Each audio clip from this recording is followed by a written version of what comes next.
Hello everyone, this is Mansi from evidyati.in. Now we are starting with chapter number 7. The name of the chapter is Cubes and Cube Roots. So इस chapter में हम cubes और cube root discuss करेंगे. As you know, this is an introduction video जिसके अंदर हम इस chapter के सारे concepts को clear करेंगे. So let's begin. Now the name of the chapter as says cubes and cube roots. So if we talk about cube, तो आपने cube word कहाँ सुना है? Cube हमने सुना है जब हम ज्योमेट्री में करते थे. It is a solid figure, 3D figure जिसमें all the sides are equal, right. यहाँ पे हमने क्यूब्स के बारे में पढ़ा है, लेकिन ये थी ज्योमेट्री की बात. अभी हम जो बात करें क्यूब्स की, दैट मीन्स इसको रिलेट करो जो अभी हमने स्क्वायर्स चैप्टर किया. स्क्वायर्स में क्या होता था, किसी भी नंबर का 2 टाइम्स, ऐसे ही क्यूब का हो गया 3 टाइम्स. जैसे कि अगर हम कोई भी नंबर लेते हैं, लेट्स टेक 2, तो 2 का क्यूब विल बी 2 को 3 टाइम्स मल्टीप्लाई कर दो, means 2 into 2 into 2, so that is 2 cube. ठीक है, और इसको डिनोट कैसे करते हैं, इससे. जैसे आप स्क्वायर लिखते थे, 4 स्क्वायर लिखना है तो 4 रेज टू द पावर 2, ऐसे क्यूब लिखना है तो 4 रेज टू द पावर 3. सो ये होता है क्यूब. तो किसी भी नंबर का अगर आपको क्यूब निकालना है, चाहे वो छोटा नंबर हो चाहे बड़ा नंबर हो, तो उस पर्टिकुलर नंबर को 3 बार मल्टीप्लाई कर देना है. एंड 3 टाइम्स का मतलब ये नहीं उसे 3 से मल्टीप्लाई करना है, उसे 3 टाइम्स मल्टीप्लाई करना है, मतलब 3 बार मल्टीप्लाई करोगे. Okay, so this was about cube. Let's come to the actual topics. Now our next topic is perfect cube. So perfect cube क्या होता है? देखो, आपके पास अगर कोई भी नंबर है, उसको आप प्राइम फैक्टराइज कर रहे हो, तो जो उसके फैक्टर्स हैं, अगर वो हर फैक्टर 3 बार है तो वो एक परफेक्ट क्यूब है. अगर कोई भी फैक्टर 3 बार नहीं है, 4 बार है, 2 बार है या 1 बार है, सो मीन्स वो नंबर परफेक्ट क्यूब नहीं है. फॉर एग्जाम्पल, लेट्स सपोज हम एग्जाम्पल ले रहे हैं, द नंबर इज 216. अब 216 का अगर हम प्राइम फैक्टराइजेशन करें, सो 2 से स्टार्ट कर सकते हैं. This will be 1, 0, 8. Then again 2 से करेंगे, this will be 5, 4. Again 2 से करेंगे, this will be 2, 7. Then 3 से कर सकते हैं, then इसको आगे ले जाते हैं, यहाँ पे आएगा 9. Again 3 से 3, 3, 1. So अब इसके जो प्राइम फैक्टर्स है, मतलब कि 216 को I can write it as 2 into 2 into 2 into 3 into 3 into 3, right. अब इसके फैक्टर्स के अगर हम पेयर्स बनाएं, तो 2 है, कितनी बार आ रहा है, 3 टाइम्स. 3 है, कितनी बार आ रहा है, 3 टाइम्स. मतलब इसके जो भी फैक्टर्स आए, प्राइम फैक्टर्स आए, वो 3 बार आ रहे हैं, right. So this means this number 216 is a perfect cube. इसी में ही अगर एक 3 कम होता या एक 3 एक्स्ट्रा होता या एक 2 कम होता, 2 एक्स्ट्रा होता, तो वो परफेक्ट क्यूब नहीं होता. ठीक है, सो कोई भी नंबर की फैक्टर्स अगर 3 के पेयर्स में आ रहे हैं, सो वो नंबर परफेक्ट क्यूब है. अब इसके आपके पास क्वेश्चंस कैसे आ सकते हैं कि आपको गिवन एक नंबर, आपको फाइंड करना है क्या ये परफेक्ट क्यूब है या नहीं. फॉर एग्जाम्पल, एक नंबर हम भी ले लेते हैं, 100 लेते हैं, right.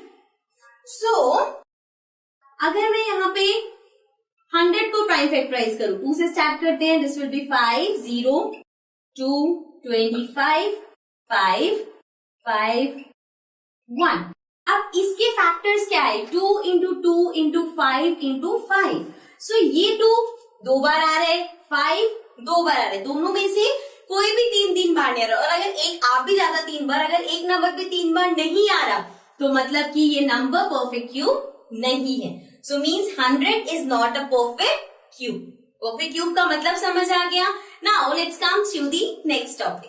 Now our next topic is again related to perfect cubes, but इसमें क्वेश्चन कैसे आ सकता है कि आपको एक नंबर गिवन है, आपको बताना है कि इस नंबर को अगर मुझे परफेक्ट क्यूब बनाना है, तो मैं इस नंबर को किस छोटे से नंबर से मल्टीप्लाई करूं कि ये परफेक्ट क्यूब बन जाए. अब इसमें अगेन आपको मैं एग्जांपल की हेल्प से समझाती हूँ. Let's suppose we have a number 392. अब ये जो 392 है, ये गिवन है कि ये परफेक्ट क्यूब नहीं है. आपको बताना है कोई नंबर जिससे हम इस नंबर को मल्टीप्लाई कर दें कि वो परफेक्ट क्यूब बन जाए। सो इसके लिए हम सबसे पहले इस नंबर को प्राइम फैक्टराइज करेंगे। सो 392, सिंस लास्ट में 2 है तो 2 से स्टार्ट करेंगे। 1, 19 की जगह आ जाएगा 9 का 18, देन 12 की जगह 6, फिर से 2 से करते हैं। This will be 9, 8, again with 2, this will be 4 and 9। Now 49 7 के टेबल में आता है, सो 7 से करेंगे तो हमारे पास बचेगा 7, 7 और यहाँ पे खत्म। तो इसके फैक्टर्स क्या है? 2 into 2 into 2 into 7 into 7, right. So देखो, अगर ये नंबर परफेक्ट क्यूब होता तो इसके फैक्टर्स, सब फैक्टर्स 3 बार आते। 2 कितनी बार आ रहे हैं? 1 2 3 टाइम्स, मतलब ये तो परफेक्ट पेयर्स बन रहे हैं ना। इसके 2 तो 3 बार आ रहे हैं, 3 ही बार चाहिए होता है, बट 7 2 बार आ रहे हैं। अगर यहाँ पे 7 भी 3 बार होता तो क्या ये परफेक्ट क्यूब होता? Yes of course. So this means कि अगर मैं इस नंबर को 7 से मल्टीप्लाई कर दूं तो ये नंबर परफेक्ट क्यूब बन जाएगा, बिकॉज एक 7 ही तो मिसिंग है। अगर हम 7 से मल्टीप्लाई कर देंगे तो परफेक्ट क्यूब बन जाएगा, ठीक है। सो दिस मीन्स अगर कभी भी ऐसा क्वेश्चन आए, फाइंड द स्मॉलेस्ट नंबर, जिससे कि हमें किसी नंबर को मल्टीप्लाई करना पड़े so that it becomes a perfect cube, तो हम उसे प्राइम फैक्टराइज करेंगे। देन देखेंगे कौन सा फैक्टर है, या कौन, ऐसा भी हो सकता है कि 2 फैक्टर्स हो, तो कौन कौन से फैक्टर्स है जिसका 3 का ट्रिपलेट नहीं बन रहा, ठीक है। सो इसी टाइप का एक और क्वेश्चन आता है, so let's come to that. So now our next topic is again same, इसी तरह जो हमने लास्ट टॉपिक किया। अब अगर आपके पास आता है कि आपको एक नंबर गिवन है एंड आपको पता है वो परफेक्ट क्यूब नहीं है, सो आपको अब बताना है कि किस नंबर से हम उसे डिवाइड कर दें कि वो परफेक्ट क्यूब बन जाए। सो इसके लिए लेट्स टेक द एग्जांपल 81। सो 81 आपके पास नंबर है। अगेन हमें पता है ये परफेक्ट क्यूब नहीं है, बट अब आपको फाइंड करना है कि हम किस नंबर से इसको डिवाइड करें कि परफेक्ट क्यूब बन जाए। सो अगेन इसको प्राइम फैक्टराइज करेंगे।